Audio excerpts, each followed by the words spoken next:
예수님께서 제자들에게 먼저 저 건너편, 호수 건너편으로 가시자 말씀하셨습니다. 그게 조금 가고 있었습니다.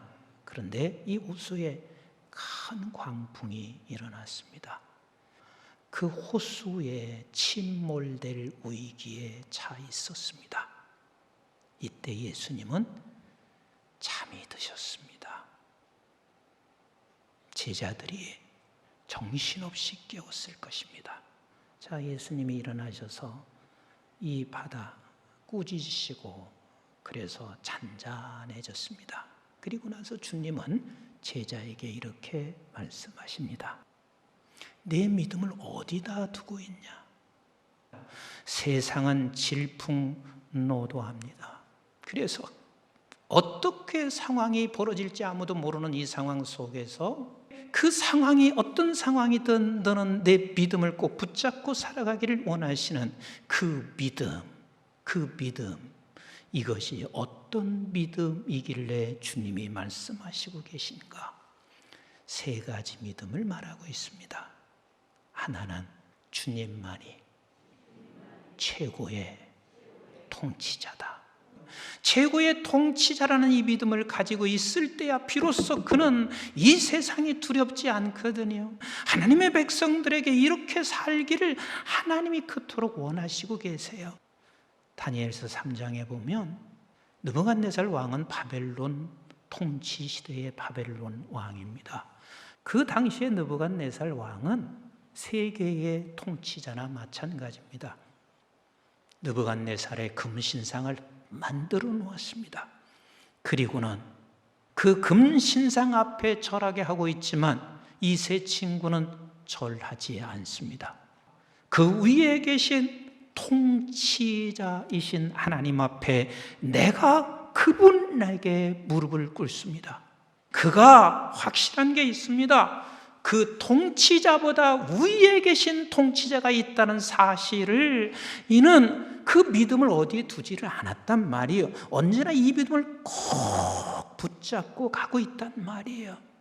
그것을 다니엘서 4장에 와서 하나님께서 그에게 꿈을 꾸게 했습니다. 환상을 보게 했습니다. 지혜자인 다니엘을 불러서 이 꿈을 해석하게 했습니다. 이 꿈을 해석하면 이거예요. 거대한 나무는 그렇게 세상을 통치하고 있는 무서운 권력자인 느부갓네살이에요. 이게 피어져. 그리고 베어진 너는 그 세상에 들짐승과 다를 바 없이 살지. 그 구루터기마저도 세밧줄 노밧줄로 꽁꽁 묶여져. 그래서 너는 7년이 있으면 결국 그렇게 돼. 해서 느부갓네살 왕은 하나님이 말씀하신 대로 그렇게 됐습니다. 이것을 느부갓네살에게도 보여주었고 그리고 다니엘에게도 보여주고 있습니다. 그런데 이것을 보면서도 세상 사람들은 권력의 자리에 앉게 되면 이것이 영원한 권력의 자리인 줄로 착각하게 돼요. 그런데 하나님의 백성은 다릅니다. 그 위에 우리 아버지가 통치하시고 있다는 사실을 믿고 살아갑니다. 그리고 두 번째 믿음이 있습니다. 지금 오늘 모든 상황을 통치하시는 주님을 믿는 믿음입니다.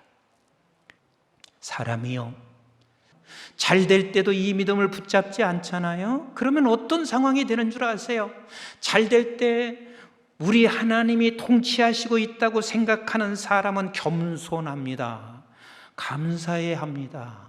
은혜를 말합니다. 그런데요, 이 통치하시는 주님을 어디다 두잖아요. 그러면 그때 나는 교만해집니다. 그리고 내가 힘들고 어려운 상황을 만나잖아요. 통치하시는 주님을 내가 잊어버리는 순간, 어디다 두는 순간 우리는 그때 좌절하고 절망하게 됩니다. 느부갓네살 왕이 죽었어요. 그리고 난 후에 그의 아들 벨사살 왕이 이어받습니다. 그 아버지를 바라보고도 여전히 벨사살 왕은 그 권력이 어마어마했습니다. 그리고 이 권력 앞에서 그는 모든 사람을 모아놓는데 성경에 보니까 1000명을 모아놓고 거기서 잔치를 베풀고 있습니다.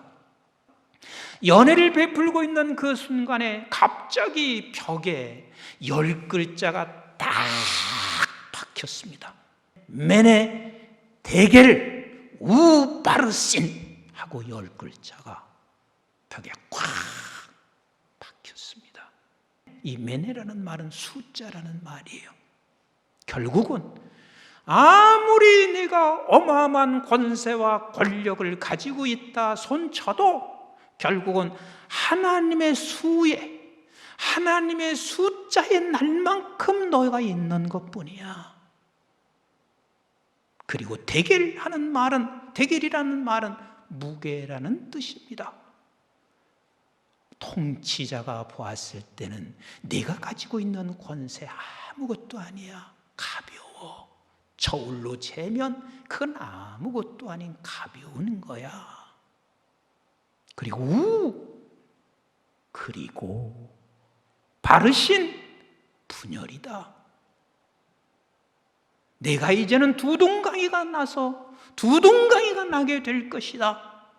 이렇게 말씀하시고 계십니다. 이 세상에 그 어떤 통치도 영원한 것이 있을 수 없어요. 우리가 중요한 것은 지금도 오늘 이 상황도 우리 통치하시는 하나님이 통치하시고 있다는 이 믿음을 어디다 두지 말라는 거예요. 그래서 우리의 자랑은요, 통치자 앞에서 내가 연약한 거, 약한 거야. 약한 것을 자랑한다는 것은 내가 약함으로 나는 하나님만, 통치자이신 그분만 기대를 합니다. 그리고 다른 것 자랑할 것은 그 통치자가 나를 얼마나 사랑하셔서 나에게 어떤 것을 주셨는지를 자랑하는 거거든요. 그것이 바로 십자가란 말이에요. 세 번째 믿음입니다. 통치하시는 주님이 구원자와 함께 통치하시는 하나님을 나타냅니다. 그 어마어마한 벨사살, 하나님이 말씀하신 대로 끝났어요. 그리고 세 번째 왕이 다리오 왕이었습니다. 어찌 보면 느부갓네살과 벨사살과 다리오 왕의 그 모든 권자를 자기가 가지고 있었으면 권력의 맛을 알기 시작할 수 있어요.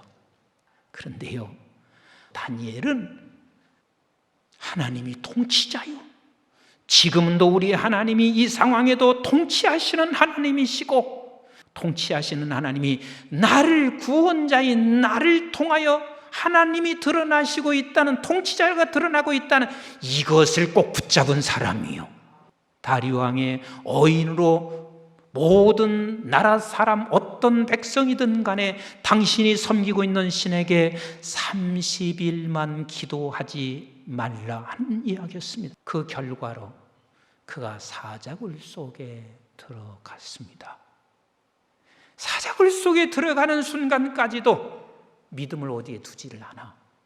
결국은 다리오 왕과 그 주변의 모든 백성들이 통치하시는 하나님을 보게 돼. 그를 통해서 그 통치하시는 하나님이 드러나기 시작하고 있습니다. 사랑하는 성도 여러분, 다 어렵습니다. 나는 우리 사랑하는 성도들이 지금 현재 우리의 형편이 어려워도, 지금 나의 상황도 우리 주님께서 통치하시고, 그리고 이 통치하시는 주님이 구원자인 나를, 여러분들을 붙잡고 통치하시는 하나님이 드러날 것을 끝까지 붙잡는 거예요. 광풍이 일어나서 배가 지금 침몰하고 있는 이 상황에서 주무시고 있는 예수님 곁에서 예수님 나 함께 잘래요, 이렇게 되기를 원하는 거예요. 따라서 합시다. 주님이 최고의 통치자십니다. 그분이 지금도 내 상황도 통치하신다. 그 통치하시는 분이 구원자인 나를 통하여 드러내신다. 이 믿음을 꼭 붙잡고 아우성치고 있는 세상을 건져내는 우리 사랑하는 성도들 다 되시기를 주님의 이름으로 축복합니다.